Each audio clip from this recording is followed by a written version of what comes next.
তুমি গাছের গুড়ির দিকটা নিও, আমি গাছের ডালপালার দিকটা তুলে নিচ্ছি। তা কেন? তুই কেন ডালপালার দিক নিবি? আরে বোকা দৈত্য, কারণ আমি তো তোমার গুহাটা চিনি না। তুমি গোড়াটা নিয়ে আগে আগে চলতে থাকবে, আর আমি তোমার পেছনে ডালপালা নিয়ে চলতে থাকবো।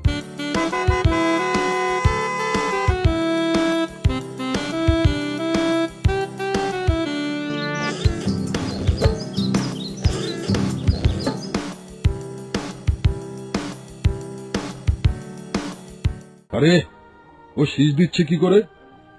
ওর কি গাছের ডালপালাগুলো ভারী মনে হচ্ছে না? ও শক্তিশালী হতে পারে, কিন্তু আমার থেকে বেশি শক্তিশালী ও হতেই পারে না। ওকে একটা শিক্ষা আমি দেবই।